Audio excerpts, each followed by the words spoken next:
Just testing something real quick, so please hold.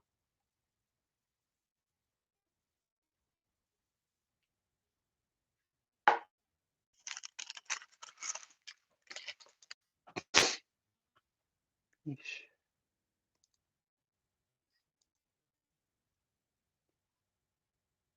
So now I'm gonna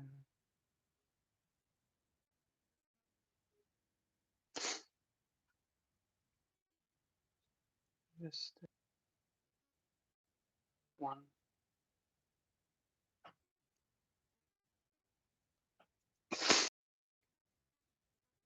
So looks like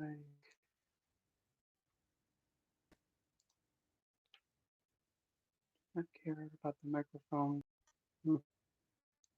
Hopefully this will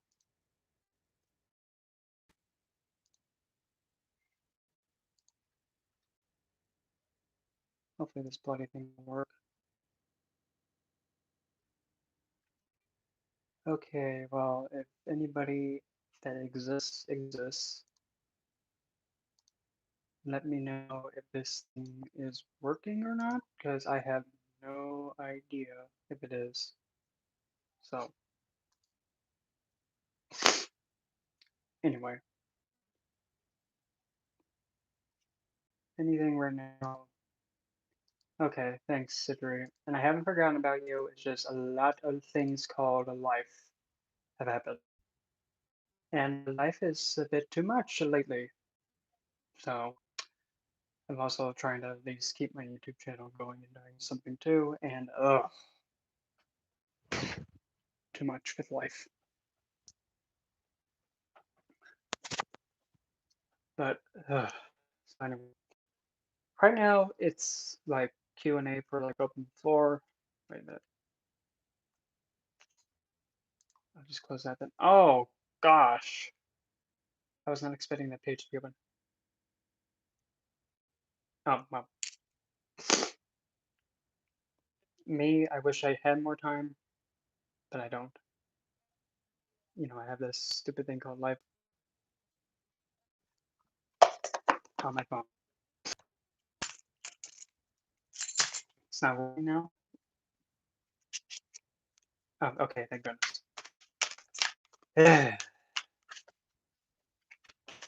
Oh, essentially, yep, open for any kind of questions or you want to get cardstock thrown at you. In fact, I need to practice with this deck anyway. A lot to practice. And whoever watching this later, I'm actually trying to see about.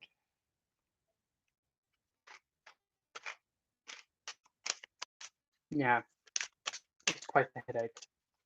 Quite the headache I've been lately. And come to think of it, one of the things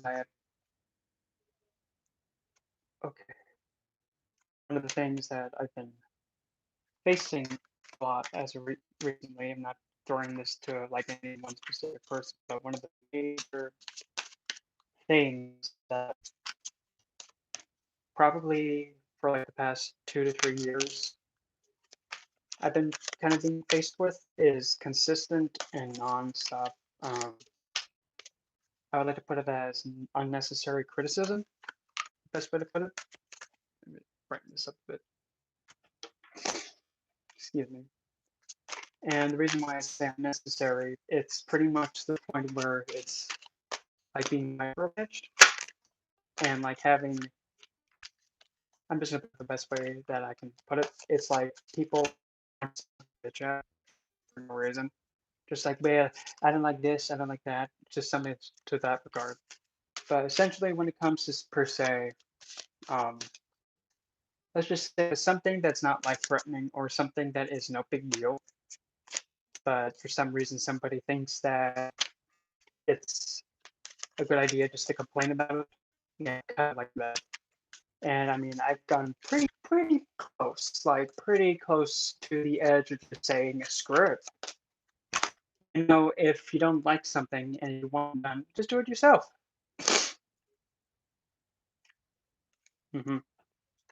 And don't get me wrong. I mean, there's something difference between like doing something that's like expected as a job code and stuff like that.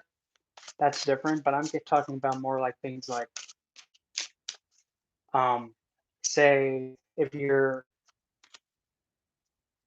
like say if you have like something of your own, or like if you're just doing your own thing, minding your own business, and nothing's wrong, and someone comes in and just starts criticizing just something about you, or just like your space, or just how you work, or anything like that, and it's not really their place, or it's just unnecessary, and it just won't let up. I mean, to be harsh and point blank, it's just unnecessary, and it really, it kind of does provoke, at least for me, it provokes me to respond like, to be completely honest, if there's so much negativity in you and you got to spew it off on me and nitpick me instead of yourself, wow.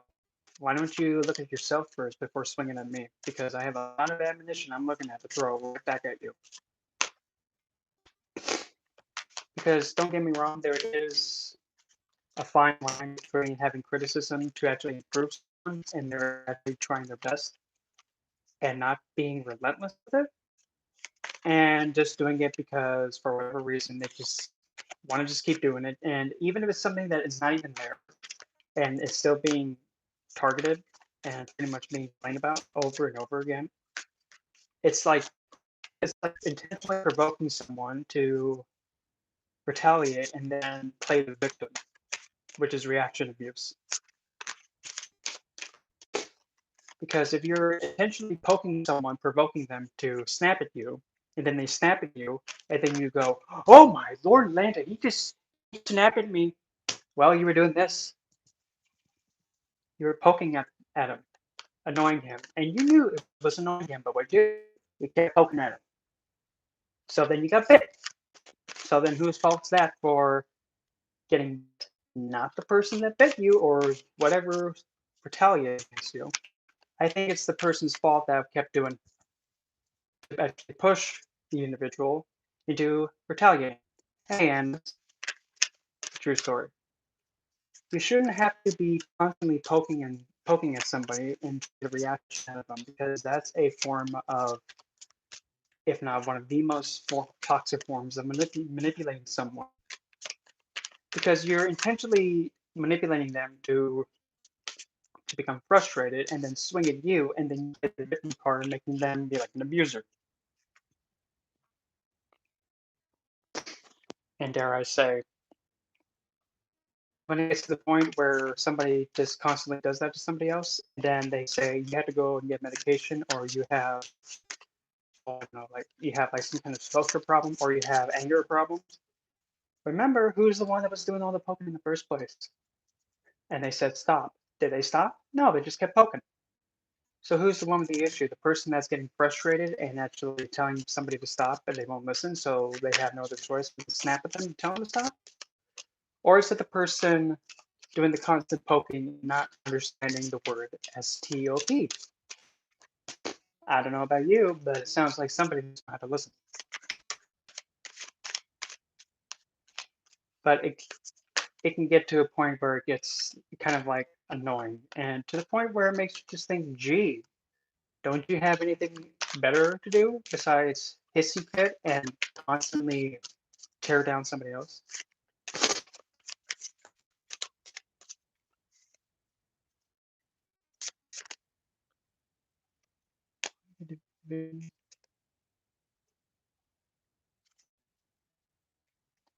This can be pretty much applied to anybody in any sector, anything. If there is somebody who is not not causing any harm, not doing anything out of line, or they're just being themselves, yeah, really, technically, there's a fine line between being able to know when enough's enough and knowing that said person who's through all the stress being constantly poked at. There's a fine line. Like, say, this one individual is actually trying their very best and they are putting forth their best effort. And then there's somebody who comes in, actually understand. Are you for real? This thing just said battery though, and I'm going to flip out. But anyway, If there's somebody who is really trying their best, and if somebody's coming in and actually really helping them to like help them improve on a more sincere level, rather than just come in like the other example, like say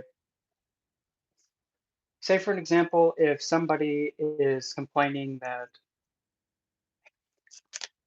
like somebody's car is a mess. Well, for one thing, if that's not their car, they don't need to be having any complaints or hissy fits about it, as an example. But if somebody is coming in saying, "Oh, your car is a mess," for one, that's not your vehicle because you don't own it, and two, if you don't like it, you don't have to ride in it. Nothing's demanding you to ride in it. And in fact, if you don't have anything good to say about somebody else's property, wouldn't you want to keep your mouth shut? At least that's none of my business, but still, I mean, it's not my car, it's not my property, so I kind of don't have much of a say in it. And if and even in the workplace too, if there's like someone being targeted and constantly criticized about their work, and I have seen this, and I used to work retail, I have seen this happen where all the other managers would decide to just gang up on one worker and just constantly criticize them and just nitpick their every little move, and I had no part in it at all. In fact, I kind of almost got a write-up from it from a higher up manager because there was frontline management, second in command, like assistant, and then there was co-manager and then the GM. I had no part in it. I refused to take part in it, and I refused to nitpick somebody's work. And then they just told me in response like, well, if you don't like actually take action to actually like write up somebody or really like actually really get on this person to get better, then you might get a coaching for that. And I said, I don't care because if you're having your whole frontline management team go after one cashier, that's kind of sick. Because if you're going to be in a management position like that, you're supposed to inspire and encourage your workers, not to tear them to shreds and not make them feel bad about themselves on the day in and day out. No wonder a lot of those cashiers and other workers there quit. No wonder they did. I don't blame them. I would too if I had upper management nitpicking my every move, and whenever I needed help calling management, they were never there. No wonder I would quit. I wouldn't blame them because that's not how you treat your workers. Purposely trying to find faults to them to the point where they pretty much have to be let go because of a policy. That's actually disgusting and kind of embarrassing if you're in a management position. That just shows that wow, okay. Instead of really doing your job expectation, you rather do it the lazy way out and have them be technically fired by policy, which that just provokes me just to vomit on them. It's just disgusting. I have one I have one dog and his name is Zeus. I'd rather have a cat though, to be honest. A cat named Reginald. I prefer that, but in all due time.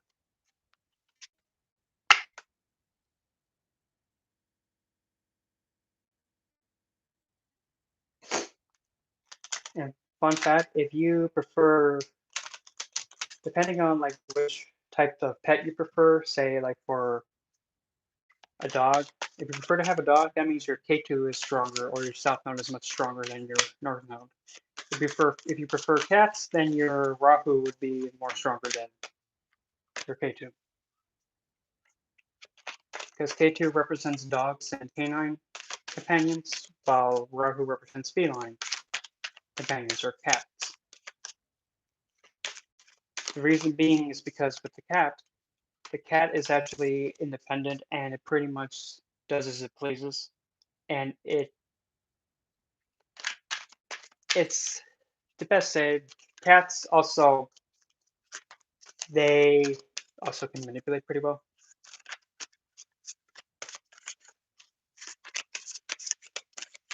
So then if you have if you like cats and dogs, that kind of shows a general good balance between the north and the south node, usually.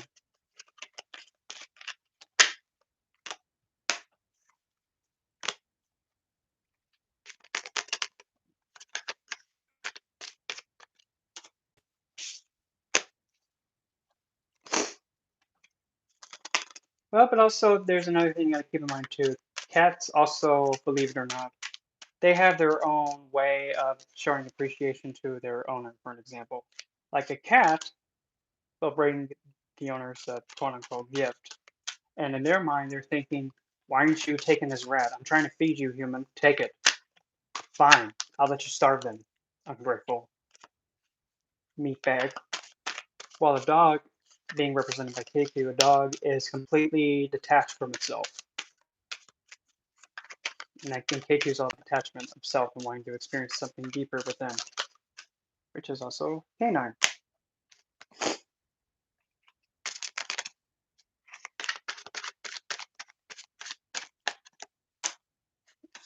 Oh, really? Every time. Hello, Kayla. And your deck smell.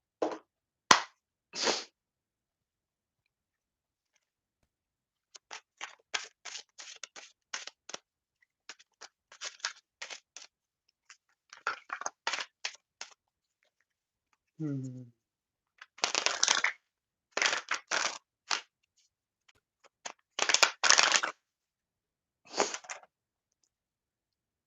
And I'm almost got the Lilith book almost finished.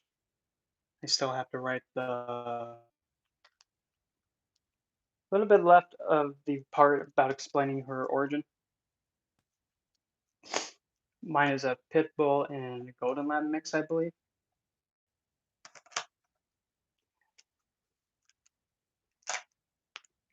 But pretty much the easiest part about writing the book, how am I gonna, how you going to promote it? Well, honestly, that's simple. Pretty much as soon as because I already have like a group of people that are just waiting for me to submit the completed transcript of it. And what they're gonna do is they're gonna design the book cover, the back, and the interior of it. So it's gonna be an ebook at first, and then after it gets released, I'm gonna scooch it over to like Lulu Publishing. So that way, if somebody wants an actual physical copy of it, then have at it. And I know someone in particular wants a physical copy, and I'm gonna take a shot in the dark here and say I'm gonna guess it's more likely Kendra would want it as a physical copy, and I wouldn't blame her. It's probably the new fresh smell, and it's originally it's gonna be put on the Teespring of mine, and I think if you were here, not during the last live, but the live before that, I kind of gave the link about it and showed everything. And thanks to Loyalty for actually getting a pair of moons. I'm going to try and see if I can make it both paperback and hardcover, to see if I can.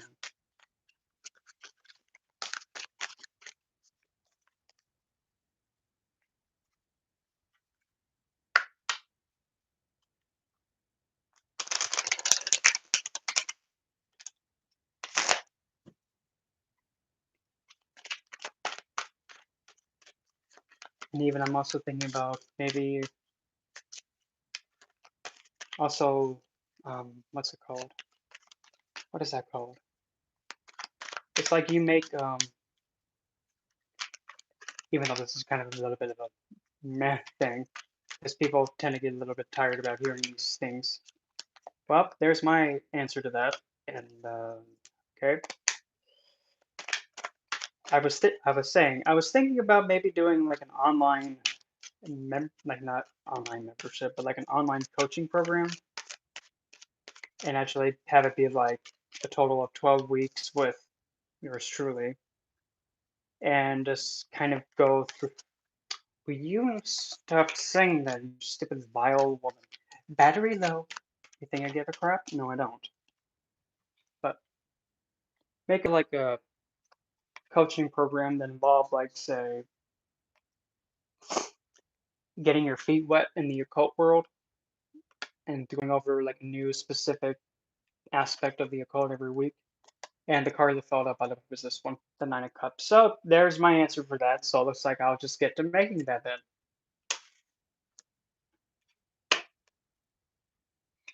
And by the way, if you're new here, the Nine of Cups is a card of wish fulfillment. So, yep, okay, looks like I'll just do that then, on top of already writing a book. Because not only am I needing to kind of help my YouTube income come in a bit more, I do need to have another source of revenue or something come in because I need to figure out a way how to relocate. And mine is getting a hernia surgery done. That's a lot of money to get it done. Yeah, so I mean, I'm just trying to figure out ways to get that to work out, but somehow, some way,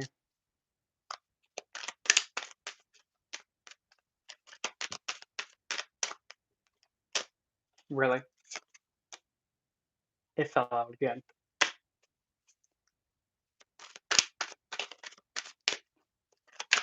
Fine then, I guess go with it then. I heard you the first time. Really? Again, 3 times in a row.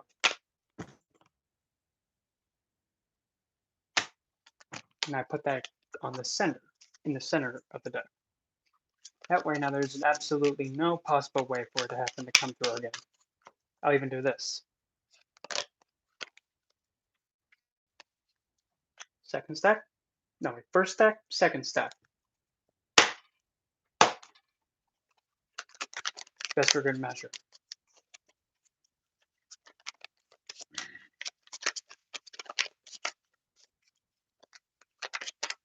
It better not do it. Because now this deck is starting to be like that other deck. Tarot Grand Lux. The one that kept throwing my card in my face over and over again.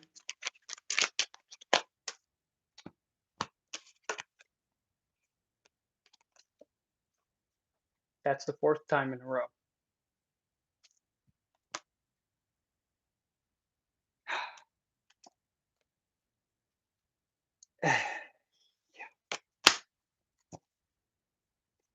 Okay, so what about King Moloch?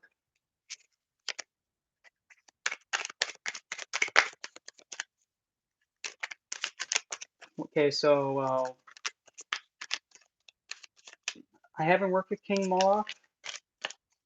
I know he's a king though, but I am not really, I don't have much knowledge about King Moloch, to be honest. And I'm not really entirely sure who I know to send you to get that answered. And that's just being honest and upfront about it. Oh, hi, Queen of Sass. Nice to see that you beheaded a man and holding his decapitated head by his weave.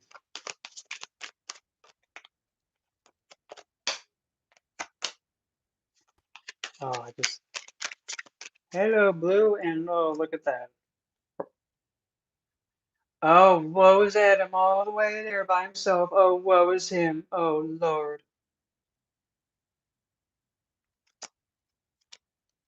Would I rather be punched or tickled for an hour? Well, here's the thing. Since that's really the question, tickle for an hour? Okay, I get to decide the spot then where both the tickling and the punch happens. Then. Okay, so the punch, okay. The punch is right here on this bit of hair right here. Yeah, right there. Punch right there. Okay.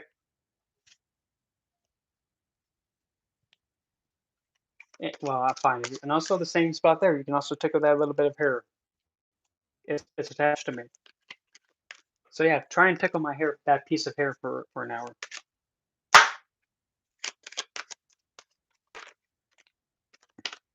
Now, I mean, I hate to put it that way, but that's essentially how one bamboozles.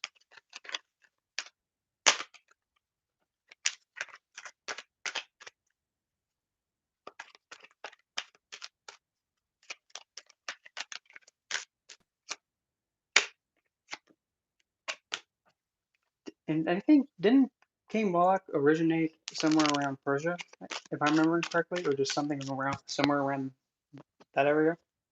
I could be wrong, but either way. Green wands.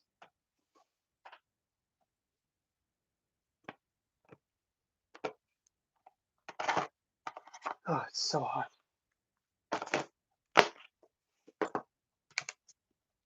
Oh. And that's one advantage of, these big little things and things that a weapon, and it actually does what it's originally intended to do.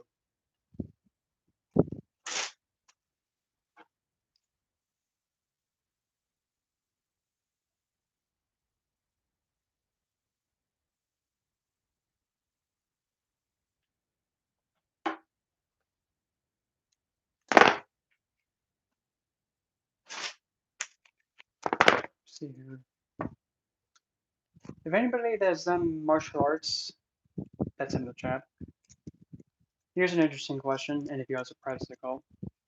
For those of you that know what a kata is, all right, Caleb. For those that know what a kata is, would you say that doing kata, and those of you who don't know, a kata is actually a set of moves that you do against a, yeah, how punny of you, blueberry punny of you. But doing a kata is a set of moves that is against an invisible opponent. So technically, when doing ritual, you're essentially doing a set of moves to have a certain outcome come about. So technically, would that mean if kata is a set of moves that is against an invisible opponent, wouldn't the kata be the exact same thing as a magical ritual being done?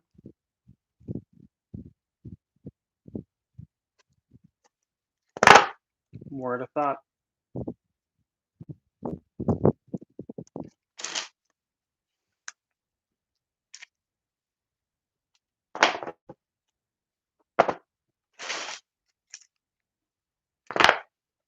And even though a lot of people would be like, well, that kind of seems like a creative weapon. Honey, have you ever been hit by one of these?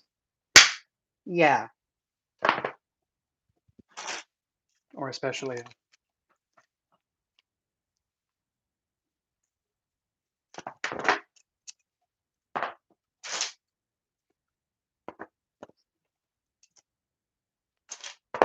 Really, it's meant to be like a parrying weapon.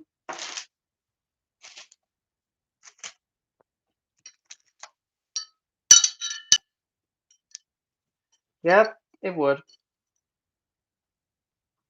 Actually, it kind of left a mark a little, but oh well. And I whacked myself with it, but oh well.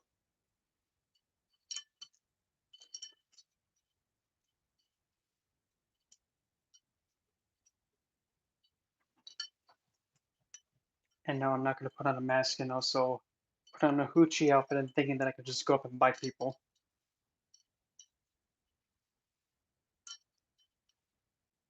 Mm.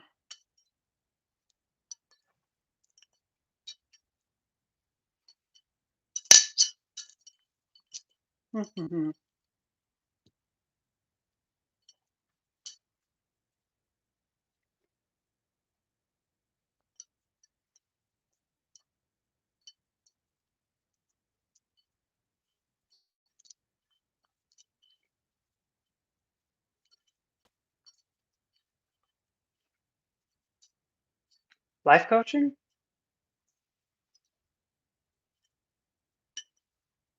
Well, I think probably when it comes to, say, this thing just.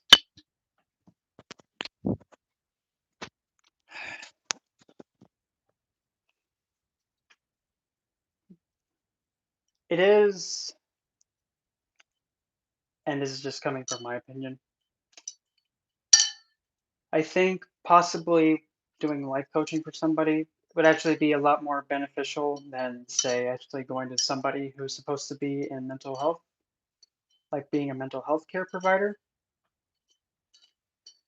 Because at least in my experience and what I've gone through and the treatment that I've gotten, They don't know how to listen.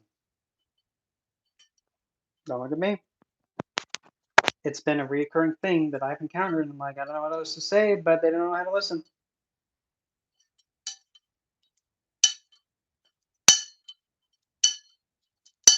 Kind of really hate to say that, but I mean, I don't think it's rocket science having to, figure out why is our treatment not really working as effectively as we think it does.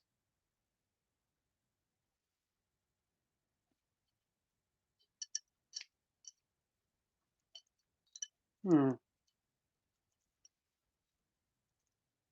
Yeah, that actually makes. I'm gonna get that and hold on just a second. Take that. Trying to find the stupid button. Okay, there it is. Right. There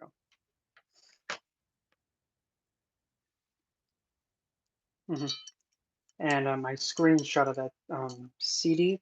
Yeah, I screenshot of that so that way I'll keep that in mind when I'm building that thing.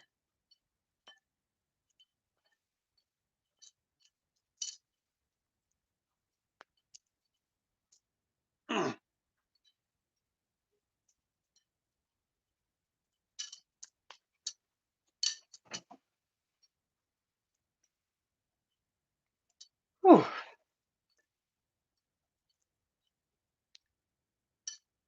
I sweat.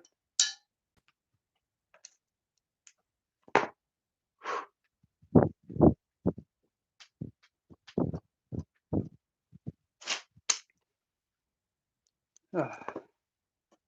And funny enough, I'm out of practice.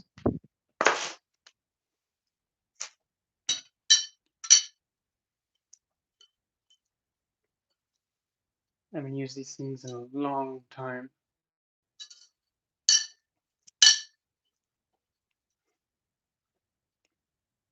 These, well, it's funny. These I learned on my own. And same with these ones. Same. But with like a bow staff, the nunchucks, and the actual mixed martial arts, I actually learned from my sensei when I was in. I started when I was, I think, 12? 12 all the way till my last year of high school. Yeah.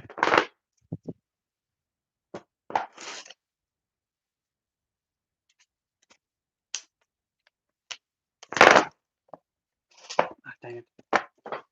What we're supposed to be doing is you have them open like that, then you just try and roll them over.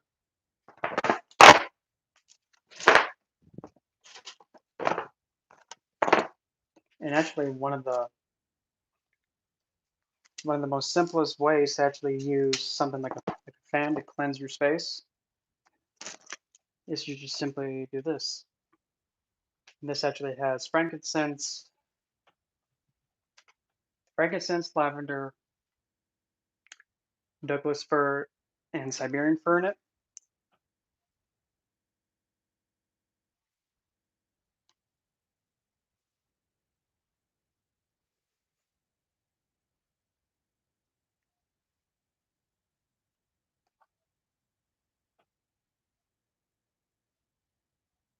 Mm-hmm.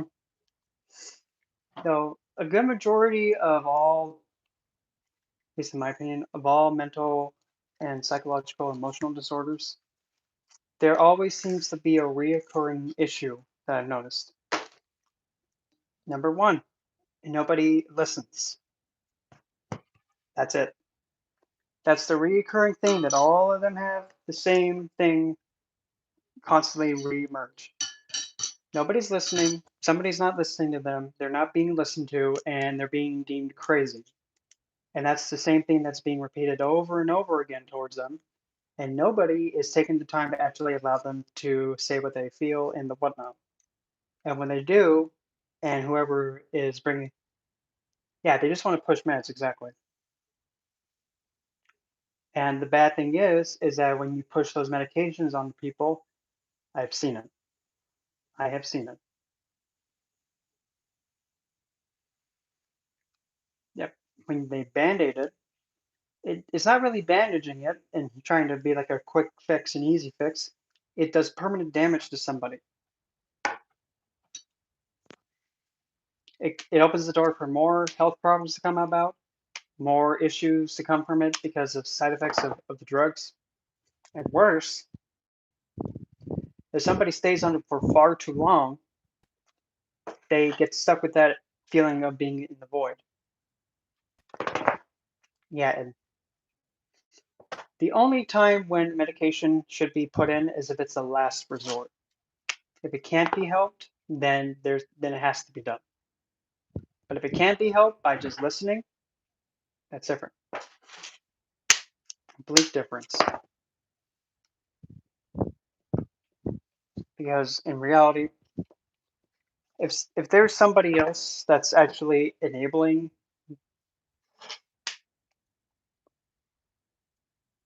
yeah, which honestly is opening up it's opening up the door for multiple personality disorder. Exactly. Exactly.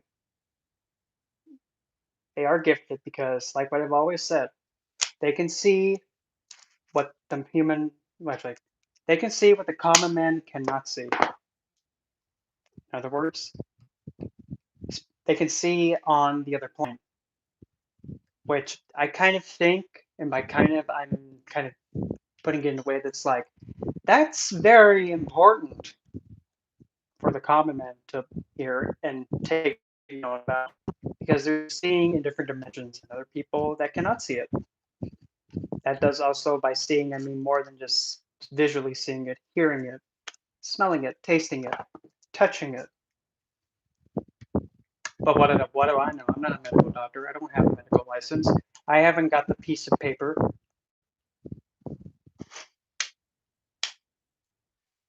Hmm. But the thing is, we still have to understand this though. No matter what, regardless of whomever it is, what they are seeing and what they're experiencing is valid. It's valid. Even though that we're not experiencing it identically, it's still valid because it's a form of perspective.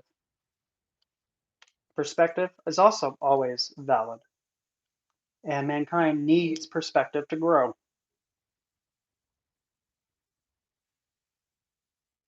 Yep, and having experience.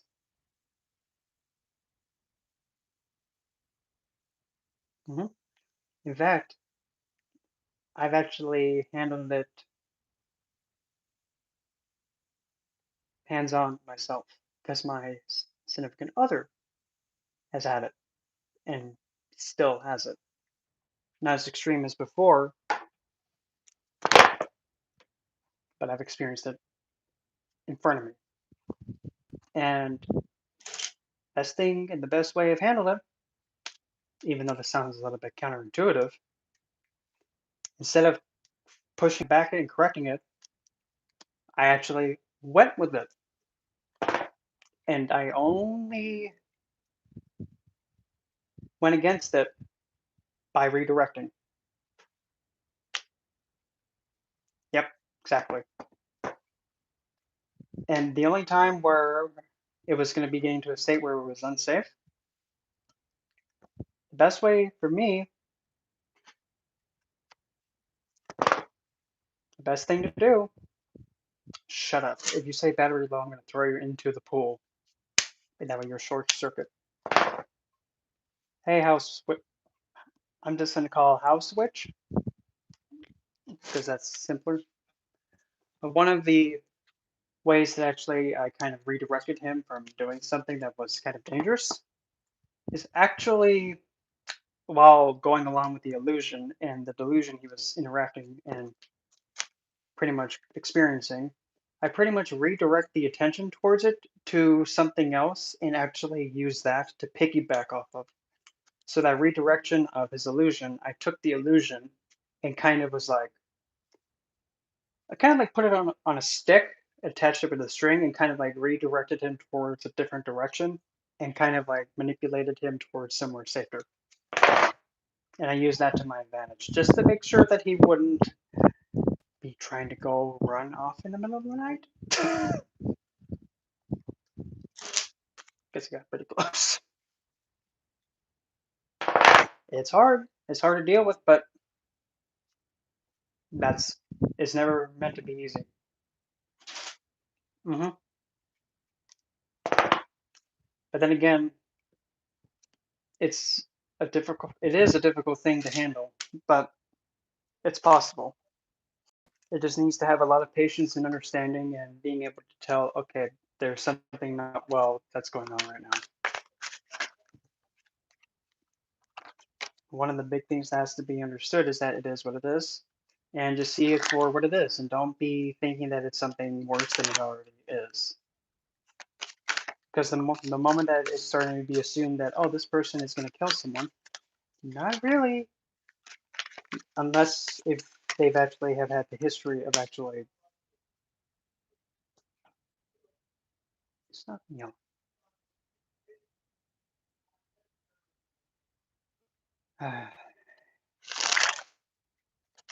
but anyway,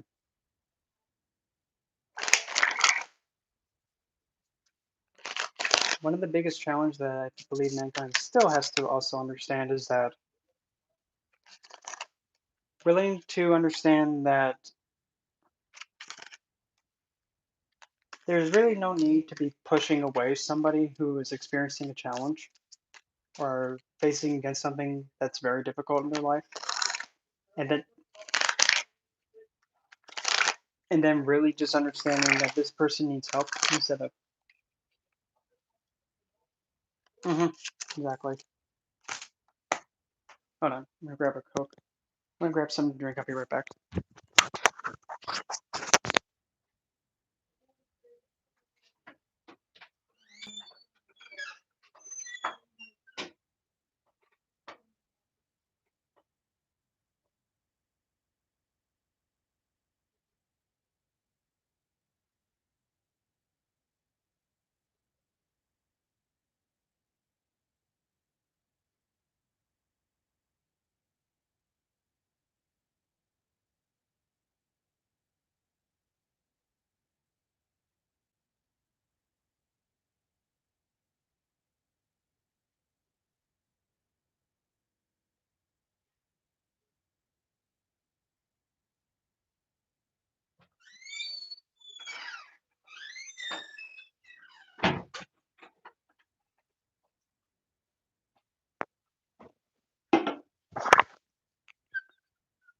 Okay.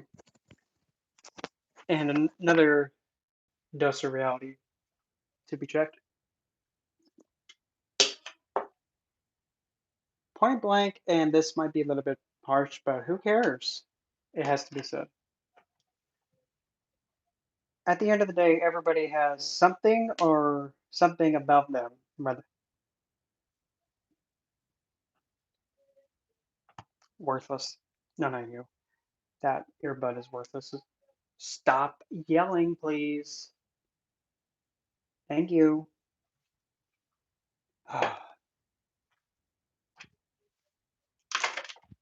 Anyway, everybody has something or something about them that if society and every other person in the world knew, they would be pushed away. Everybody has something or someone. Everyone has something about them that society would not find appealing or a benefit. Everyone has something. So in reality, everybody should not be pushing away anybody else. There is some form of disorder or some kind of affliction, whether it's something as simple as being overly greedy and selfish, that counts. That's somebody thinking that they're entitled, like overly entitled and not realistically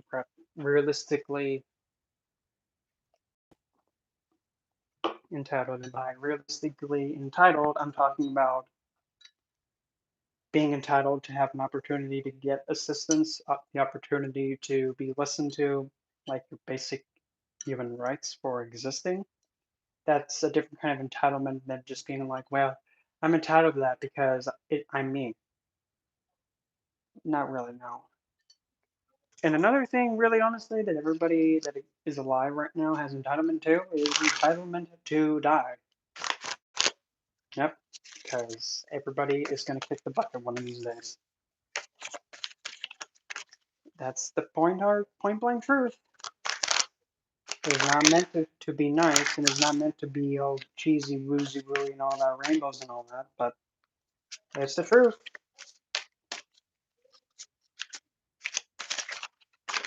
Why do we have this new?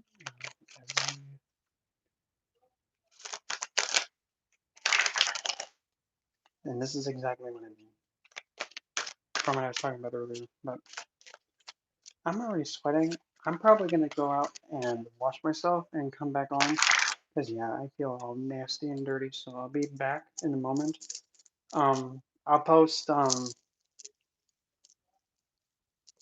post like a little posting. Okay. I'll post like a little post, and that way when I come back, you guys can like put in the comments of it saying like whatever you want me to talk about next or focus on next, and go into that, and then yeah, especially yeah, the heat. This is not what I meant by being too hot to handle. But anyway, I just talked to you guys then, and I'll put up that post so that way you can comment whatever the heck you want me to go into.